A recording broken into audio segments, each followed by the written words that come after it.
ఉద్యోగం కోసం చూస్తున్నారా? ఓం శక్తి ప్రైవేట్ లిమిటెడ్ కంపెనీలో మార్కెటింగ్ జాబ్స్ 20,000 నుంచి 30,000 వరకు జీతం ఉంటుంది. సంప్రదించండి. ప్రస్తుతం మనతో పాటు ప్రముఖ ఆధ్యాత్మికవేత్త, వేదిక్ ఆస్ట్రాలజర్ గోనుగొంట్ల సురేష్ బాబు గారు మనతో ఉన్నారు. గురువు గారితో మాట్లాడేద్దాం. నమస్కారం గురుగారు. మణికంఠ గారు నమస్కారం అండి. గురుగారు, ఆగస్టు నెల విశేషంగా ముందుగా మనం మేషరాశి పరిస్థితి చూద్దాము. సో మరి ఈ నెల హైలైట్స్ ఏంటి, ఎలా ఉండబోతుంది? మనకు చాలా పండుగలు ఉన్నాయి ఈ మాసంలో. మరి ఏ విధంగా వినియోగించుకుంటే మంచి ఫలితాలు వెలుకుంటాయి అంటారు? ఓం గం గణపతియే నమః. స్వర్ణలక్ష్మి నమస్తే అస్తు. పరబ్రహ్మ స్వరూపిణి రాజ్యం దేహి ధనం దేహి సర్వకామాంచ దేహి మే.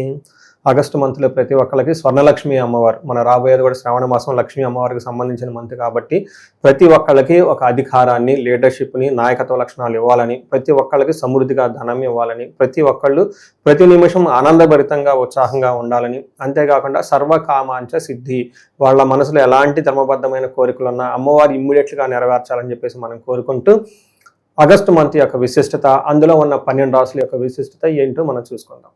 సో ముందుగా మనం 12 రాసుల వరకు ఫలితాలు చెప్పుకోబోయే ముందు ఈ యొక్క ఆగస్టు మంత్ యొక్క విశిష్టత తెలుసుకుందాం. ఇందులో మీరు చెప్పిన విధంగా చాలా పండగలు, చాలా మార్పులు ఉన్నాయన్నమాట. అందులో ముఖ్యమైనది ఏంటంటే ఈ మాసం వచ్చేటప్పటికి సంకటహర చతుర్దశితో స్టార్ట్ అయ్యి మళ్ళా సంకటహర చతుర్థితో క్లోజ్ అవుతుంది అనమాట. అంటే 2 సంకటహర చతుర్థుల మధ్య ఈ మాసం అంతా ఉంది.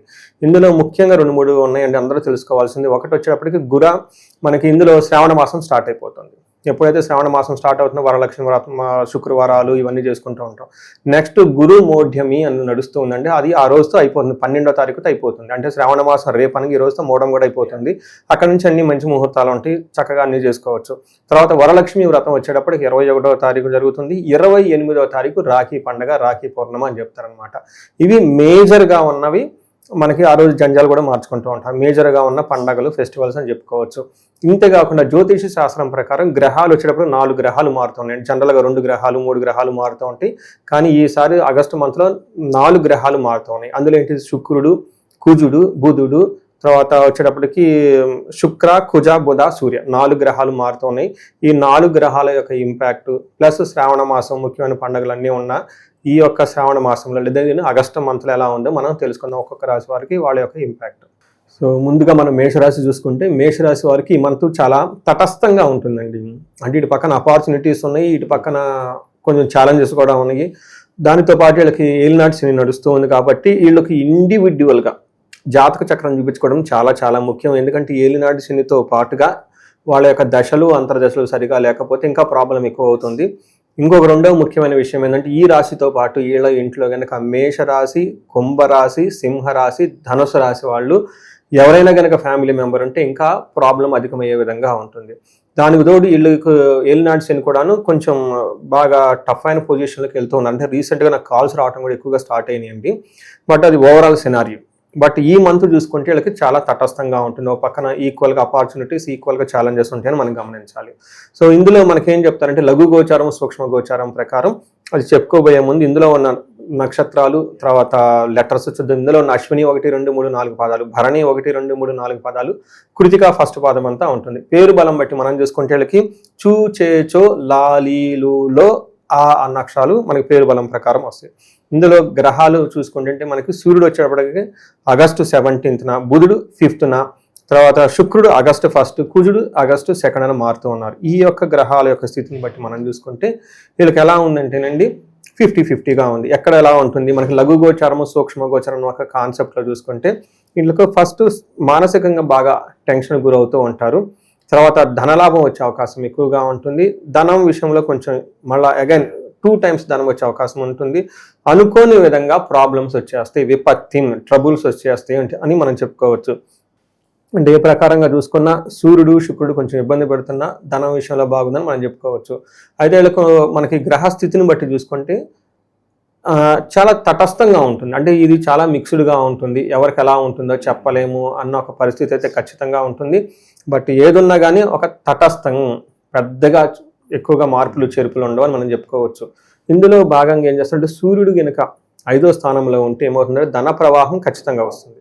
కానీ దేహలాస్యం, మనస్తాపం, సుహృద్వేషం, ధనవ్యయం, బుద్ధి చాంచల్యం ఆప్నోతి, పంచమే రవి సంయుతే అని చెప్తారు మనకి సంస్కృతంలో. అంటే ఏంటి, శారీరకంగా టైర్డ్నెస్గా ఉండటం, మనసు అనేది చాలా దిగులుగా ఉండటము, బంధువులతోటి లేదంటే వాళ్ళతో ఫ్రెండ్స్ తోటి గొడవలు పడే అవకాశం ఎక్కువగా ఉంటుంది, ధనవ్యయం ఎక్కువగా ఉంటుంది. దీనితో పాటుగా మైండ్ అనేది చాలా చంచలంగా ఉంటుంది, ఏది డెసిషన్ కరెక్ట్గా తీసుకెళ్లరు, ఎలా ఉంటే ఏంటి అనేది ఒక డైరెక్షన్ లెస్గా ఉండే అవకాశం ఎక్కువగా ఉంటుంది. సో ఇది వీళ్ళకి సూర్యుడి వల్ల వచ్చే రిజల్ట్ అని మనం చెప్పుకోవచ్చు. అయితే ఇది అందరికీ ఎక్స్పీరియన్స్ అవ్వరు మనం ముందుగా చెప్పుకున్న విధంగా. అయితే నెక్స్ట్ కుజుడు వీళ్ళకి మంచి 3వ స్థానంలో ఉన్నారు, బాగా ఉపయోగపడతారని చెప్పుకోవచ్చు. వీళ్ళకి ఏమని చెప్తారు, ఆరోగ్యం, నిత్య సంతోషం, బంధుమిత్ర సమాకృత్, అర్ధలాభ, పుత్ర సౌఖ్యం, ఇష్ట సిద్ధి, తృతీయగే కుజ అని చెప్తారు. అంటే 3వ స్థానంలో కుజుడు ఉండడం మంచి పొజిషన్, డెఫినెట్గా మంచి పొజిషన్. వీళ్ళలో ఆరోగ్యం బాగుంటుంది, సంతోషంగా ఉంటారు, తర్వాత బంధుమిత్రులతో చక్కగా కలిసి ఉంటారు, ధన ప్రవాహం బాగుంటుంది, పుత్రుల విషయంలోనూ చాలా సౌఖ్యంగా ఉంటారని చెప్పుకోవచ్చు. ఫాదర్కి హెల్త్ విషయంలో కొంచెం జాగ్రత్తగా ఉండాలి. తర్వాత శుక్రుడు వీళ్ళకి అగైన్ 6వ స్థానంలో ఉన్నారు. శుక్రుడు 6వ స్థానంలో ఉంటే అంత మంచిది కాదని మనకు చెప్తారు. ఏమవుతుంది, శుక్రుడు 6వ స్థానంలో ఉంటే విరోధ శత్రుపీడానాం జ్ఞాతీనాం చ విరోధదః ఆయాసో ధారాపుత్ర ద్వేషై షష్టమకే భృగునందనే అని చెప్తారు. అంటే ఏంటి, 6వ స్థానంలో ఉంటే విరోధం వస్తుంది, శత్రువులు పెరుగుతారని చెప్తారు. అంతేకాకుండా బంధువులతోటి కూడా విడుదలవుతుంది, భార్యతోటి పుత్రులతోటి గొడవలు అవుతాయి అని చెప్తారు. అంతేకాకుండా కొన్ని విషయాలు అగైన్ ఇక్కడ శుక్రుడు మంచి కూడా చేస్తారు. ఎవరైతే love, romance, pleasure trips, short travels, తర్వాత లగ్జరీ ఐటమ్స్ కొనటం, ఇలాంటి విషయంలో చాలా బాగుంటుంది శుక్రుడు అని చెప్పుకోవచ్చు. అదేవిధంగా బుధుడు వీళ్ళకి మిక్స్డ్ రిజల్ట్, ధనాన్ని ఇస్తూనే అనవసరమైన మిస్టేకులు చేసే అవకాశం ఎక్కువగా ఉంటుంది, ఆన్లైన్ ట్రాన్సాక్షన్లు చేసేటప్పుడు ప్రాబ్లంగా ఉంటుందని తెలుసుకోవచ్చు. ఇది మనకి గ్రహాల యొక్క స్థితి ఎలా ఉందో తెలుసుకోవాలి. స్టూడెంట్స్ పర్సెంట్ గురుగారు అబ్రాడ్ వెళ్ళే అవకాశాలు ఎంతవరకు ఉన్నాయంటారు? సో ఇది ఈ టైంలో అంత రిస్క్ తీసుకోవడం మంచిది కాదండి. ఈ రాశి వాళ్ళు చాలా స్టాగ్నేటెడ్గా ఉంటుంది. అబ్రాడ్లో ఉన్న వాళ్ళకి ఏలినాటి శని ప్రభావంతో ఎక్కువగా ఉన్నారు, గురువు కూడా అనుకూలంగా లేరు. కొంచెం టైం తీసుకొని ప్రయత్నం చేస్తే బాగుంటుంది. ఇక నక్షత్రాల పరంగా చూస్తే ఏ నక్షత్రం వాళ్ళకి ఎలా ఉంటుంది అంటారు? సో వీళ్ళకి నక్షత్రం ప్రకారం మనకి అంగగోచారం అన్న ఒక కాన్సెప్ట్ ఉంటుందండి. దీని ప్రకారం వీళ్ళకి అంత అనుకూలంగా లేదని చెప్పుకోవచ్చు. అశ్విని నక్షత్రం వాళ్ళకి పాజిటివ్ సైడ్లో ఏ పని చేసినా ఫైనల్గా ఎన్ని ఇబ్బందులు పడినా సక్సెస్ సాధిస్తుంటారు. కానీ ఆర్థికంగా చాలా రావాల్సినంత ధనం వచ్చేదానికంటే బట్ మనీ ఫ్లో ఉంటుంది కానీ బట్ ఎక్స్పెక్ట్ చేసిన విధంగా ధనం అయితే ఉండదు. కానీ మెయిన్ ప్రాబ్లం ఏంటంటే కలహము, బంధనము, రోగము. అంటే చాలా స్టాగ్నేటెడ్గా ఉంటారు, కన్ఫ్యూజన్గా ఉంటారు, టెన్షన్గా ఉంటారు, అసలు ఎలా ఉంటుంది ఏంటి అని ఆలోచించుకుంటూ ఉంటారు, వృధాగా గొడవలు పడుతూ ఉంటారు, హెల్త్ కాంప్లికేషన్స్ ఉంటుంది. సేమ్ ఇలానే భరణి నక్షత్రం వాళ్ళకి వీళ్ళకి జయప్రదంగా ఉంటుంది. ఫైనల్గా ఎంత కన్ఫ్యూజన్, ఎంత టెన్షన్లో కూడా వీళ్ళు ఫైనల్గా సక్సెస్ అయితే ఉంటారు. గొడవలు అవుతుంది, బంధించబడినట్లు ఉంటారు, హెల్త్ కాంప్లికేషన్స్ భయపడుతూ ఉంటారు భరణి వాళ్ళు. నెక్స్ట్ కృతికా నక్షత్రం వాళ్ళకి జయప్రదంగా ఉంటుంది, గొడవలు అవుతుంది, అగైన్ బంధనము, బంధించబడినట్లు ఉంటారు. నాకు ఒకళ్ళు ఫోన్ చేశారు వెస్ట్ గోదావరి నుంచి, అంటే బంధనం అంటే భయపడుతున్నారండి, ఏంటండి ఆ బంధనం అని చెప్పేసి. అంటే మనం కొన్ని ఇంపార్టెంట్ డెసిషన్లు మనం చాలామంది నాకు ఈ మధ్య అన్నరాలు చేస్తూ ఉంటారు, ఏమండి ఇండియాలో ఉంటే బాగుంటుందా, లేదంటే మనం యూఎస్లో ఉన్నాం 5 years 6 years 10 years ఇక్కడ సంపాదించుకోలేదు, ఇండియా నుంచి అప్పులు చేసి వచ్చాము, అసలు మళ్ళీ ఇండియాకి వెళ్తే బెటరా, ఎక్కడ ఉంటే బెటరా, కొంతమంది అబ్రాడ్లో ఉంటే బాగుంటుందా, ఇండియాలో ఉంటే బాగుంటుందా, కొంతమంది డాక్టర్స్ ఫోన్ చేస్తున్నారు ఈ మధ్య కొత్తగా, ఎక్కడ ప్రాక్టీస్ చేస్తే బాగుంటుంది, అలా రకరకాలుగా కన్ఫ్యూజన్లో ఉంటారండి, బంధించబడినట్లు ఉంటారు, డైరెక్షన్ అనేది ఉండదు. ఏమైనా లవ్ మ్యారేజెస్ కూడా వాళ్ళు బ్రేకప్ చెప్పారంటే ఏం చేయాలి, అసలు ఏమైనా వచ్చే హోప్ ఉంటుందా, లేదంటే పేరెంట్స్ ఇట్లా ఏదైనా అక్కడక్కడ కన్ఫ్యూజన్లో ఉండే ఈ రాశి వాళ్ళు ఎవరైనా ఉంటే ఒకసారి ఇండివిజువల్ జాతకం చూపించుకుంటే మనిషి అట్లా బంధించబడినట్లు ఉంటారు. నెక్స్ట్ కృతికా నక్షత్రంలో జయప్రదంగా ఉంటారు, కానీ గొడవలు అవుతుంటుంది, బంధించబడినట్లు అంటారు, రోగం ఉంటారు. ఇది మనకి ఏ నక్షత్రం వాళ్ళకి ఎలా ఉందో చెప్పుకోవచ్చు. నెక్స్ట్ అశ్విని నక్షత్రం వాళ్ళకి మెయిన్ బుధుని వల్ల రాంగ్ డెసిషన్ తీసుకుంటారండి. అంటే వెరీ క్విక్గా ఆన్లైన్ ట్రాన్సాక్షన్ చేసుకోవటం, ఒకరికి పోయి ధనం ఇంకొకరికి పంపించడము, ఒక పని చేయబోయి ఇంకొక పని చేయటం, అలా ఇంటెలిజెన్స్ అంటారు చూసారా, అది చాలా స్లోగా ఉంటుంది, చాలా కేర్ఫుల్గా ఉండాలి. భరణి నక్షత్రం వాళ్ళకు కూడాను బుద్ధి నాశనము, కార్యహాని, రాంగ్ ప్లానింగ్, రాంగ్ స్ట్రాటజీ పెట్టుకొని వర్క్ చేసుకొని తిరిగి అసలు ఎటో వెళ్ళిపోతారు. చెన్నై ట్రైన్ ఎక్కాల్సిన పోయి మద్రాస్ ట్రైన్ ఎక్కడో ఎక్కేస్తారనమాట. అలా ఒక రాంగ్ ప్లానింగ్, రాంగ్ నాలెడ్జ్తో పట్టుకొని ఇబ్బంది పడిపోతారు. కృతికా నక్షత్రం వాళ్ళు కూడా సేమ్ బుద్ధి నాశనం, ఇంటెలిజెన్స్ అనేది చాలా తక్కువగా ఉంటుంది. ఈ టైంలో రాంగ్ డెసిషన్ తీసుకునే అవకాశం ఎక్కువగా ఉంటుంది. సో అన్ని నక్షత్రాలతో కంపేర్ చేసుకుంటే కొంచెం ఈ మేషరాశి వాళ్ళు ఓవరాల్గా జాగ్రత్తగా ఉండటం మంచిదండి. ఏలినాటి శని యొక్క ప్రభావంతో ఉన్నారు కాబట్టి కొత్తగా వచ్చిన వాళ్ళని ఎవరిని నమ్మొద్దు. నేను ప్రతిసారి అగైన్ అండ్ అగైన్ ఏలినాటి శని ఉన్న వాళ్ళకి చెప్తాను.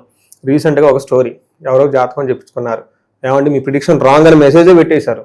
ఏంటబ్బా ఎంత స్టేట్మెంట్ ఇచ్చారని చూస్తే వాళ్ళకి ఏలినాటి శని అడుగుతున్నావు. పక్క నేను ప్రతి వీడియోలో చెప్తుంటానమ్మా, ఏలినాటి శని ఉన్న వాళ్ళు కొత్తగా పరిచయాలు, కొత్తగా బిజినెస్లు ఫస్ట్ పెట్టుకోవద్దు. మీరు ఏ పనేం చేయండి, అందుకని అగైన్ అండ్ అగైన్ ఏలినాటి శని ఉన్నవాళ్ళు మీ జాతకం మీరు సూపర్ రాజయోగాలు ఉండొచ్చు, కానీ టైం అనుకూలంగా లేదు. అలాంటి మళ్ళీ జాతకం చూస్తే బిజినెస్ చేసే యోగ్యం ఉంది, కానీ టైం బాగలేదు కదా. అందుకని ఇలాంటి మిస్టేకులు చేయకుండా కాస్ట్లీ మిస్టేకులు అసలు చేయొద్దు. ఎందుకంటే కొంతమంది నేను 4 million ఇన్వెస్ట్మెంట్ చేశాను, ఇండియన్ కరెన్సీలో 10 కోట్లు ఇన్వెస్ట్ చేశాము, ఈ టైంలో లాస్ అయిపోయాము, 5 కోట్లతో మళ్ళీ మిగిలాము, 5 కోట్లు లాస్. ఇలాంటి పెద్ద పెద్ద ఎక్కడైనా కనుక ఉంటే చాలా ఇబ్బంది పడిపోతారు. మేషరాశి వాళ్ళకి అగైన్ అండ్ అగైన్ కొత్తగా ఉన్న పరిచయాలతోటి, తర్వాత కొత్తగా చేసే బిజినెస్లతోటి లూక్రేటివ్ ఆఫర్లు ఇచ్చేవాళ్ళు, ఈ రకరకాల మోసాలు చేసేవాళ్ళు చాలా ఎక్కువ మంది ఉంటారు. 1-2 సార్లు ఆలోచించుకోండి, ఏది కొత్త పనులు అయితే చేయొద్దని. వీళ్ళకి అగైన్ అండ్ అగైన్ ఇన్స్ట్రక్షన్స్ అనుకోవచ్చు, గైడెన్స్ అనుకోవచ్చు, భయపడుతున్నాను కూడా అనుకోవచ్చు. మరి ప్రజెంట్ ఉన్న గ్రహస్థితి బట్టి వీళ్ళకి సూట్ అయ్యే పరిహారాలు అంటే ఏం చెప్తారండి? ఎవరిని ఎక్కువగా ఆరాధించాలి? వెరీ సింపుల్ అండి, వెరీ సింపుల్. వీళ్ళు మన్యు పాశుపత అభిషేకం చేయించుకుంటే చాలా చాలా కలిసి వస్తుంది. అట్లీస్ట్ రుద్రాభిషేకం చక్కగా వాళ్ళ గుళ్ళల్లో ఎక్కడ తెలిసిన వాళ్ళు ఉంటే వెళ్ళిపోయేసి మన్యు పాశుపత అభిషేకము, లేదంటే మహన్యాసపరక ఏకాదశ రుద్రాభిషేకం ఉంటుంది. పేరు చాలా పెద్దదిగా ఉంటుంది. ఇంకా ఈ బెటర్ ఏంటంటే వాళ్ళు ఇంటికి పిలిపించుకొని పురోహితుల్ని, బ్రాహ్మణులను పక్కన చక్కగా వాళ్ళ చేత ఇది చేయించుకుంటే చాలా బాగుంటుంది. సెల్ఫ్ రెమెడీస్ ఏంటంటేనండి, సూర్య నమస్కారాలు చేయటం చాలా ఇంపార్టెంట్.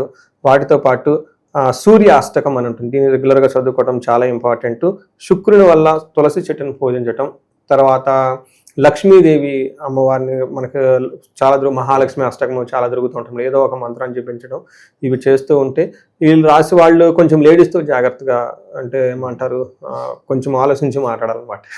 కాంట్రవర్సీ లేకుండా, అంటే కొంచెం ప్రాబ్లం అయ్యే విధంగా ఉంది. మణికంఠ గారు నేను ప్రతిసారి చెప్తూ ఉంటాను, మనం ఇప్పుడు ఏదైతే చెప్పుకున్నామో దీన్ని గోచార ఫలితాలు అంటారు, లేదంటే కరెంట్ రాశి ఫల ట్రాన్జిట్ రిజల్ట్ అని చెప్తూ ఉంటారు ఇంగ్లీష్లో. వీటి యొక్క ఇంపాక్ట్ ఒక 30% మాత్రమే ఉంటుంది, మ్యాక్సిమం 40 ఉంటుంది, కొంతమందికి 20% ఉంటుంది. బట్ ముఖ్యంగా వాళ్ళ ఇండివిజువల్గా జాతకం చూపించుకోవడం చాలా ఇంపార్టెంట్. అందులో వాళ్ళ యొక్క వ్యక్తిగత జాతకంలో దశలేంటి, భుక్తులేంటి, ఇంకా ముఖ్యంగా వాళ్ళకి ఏమైనా గ్రహ దోషాలు ఉన్నాయా, శాపాలు ఏమైనా ఉన్నాయా అనేది చూపించుకోవడం చాలా చాలా ముఖ్యం. పర్టికులర్గా నేను రీసెర్చ్ చేస్తున్నానండి, ఎవరికైతే ఏజ్ 40 ± 5 years, లేదంటే 45 అండి ± 5 years అంటే ఇటు పక్కన 40 to 40-50 వరకు ఈ మధ్యలో ఉన్న వాళ్ళు ఎవరైనా ఉండి, అంటే వాళ్ళకి సక్సెస్ఫుల్గా ట్రాక్ రికార్డు ఉంటుంది. కొంతమందికి వాళ్ళు అప్పటిదాకా సీనియర్ మేనేజర్లుగా చేస్తుంటారు, అప్పటిదాకా బిజినెస్లు చక్కగా చేస్తుంటారు, చక్కగా ఒక స్మూత్గా వెళ్తున్న వాళ్ళు సడన్గా జాబ్ కోల్పోవటం, లైఫ్లో స్టాగ్నేషన్ రావటం, గ్రోత్ లేకుండా ఉండటం, డైరెక్షన్ లెస్గా ఉంటూ ఉంటారు. దీనికి కారణం ఏంటంటే మిడ్ లైఫ్ క్రైసిస్ అని చెప్పేసి జనరల్గా అందరు చెప్పి వదిలేస్తుంటారు. లేడీస్కి అయితే మెనోపాజ్ అని చెప్పేసి, జెంట్స్కి అని చెప్పేసి రకరకాల హార్మోనల్ చేంజెస్ అని చెప్తూ ఉంటారు అనమాట. బట్ జ్యోతిష శాస్త్రంలో దీనికి చాలా మంచి చక్కటిగా వివరణ ఇస్తూ ఉంటారండి.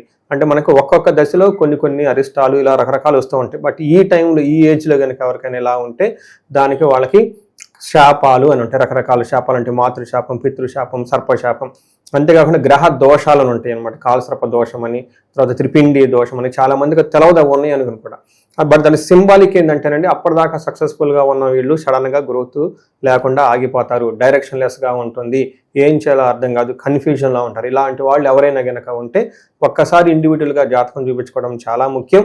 అందులో ఉన్న శాపాలేంటి మొత్తం హారోస్కోప్ అంతా స్కాన్ చేసి, తర్వాత గ్రహ దోషాలు ఏంటని చూసుకొని వాటికి సంబంధించిన పరిహారాలు చేసుకుంటే లైఫ్ అనేది 10 రెట్లు ముందుకు ఖచ్చితంగా వెళ్తుందండి.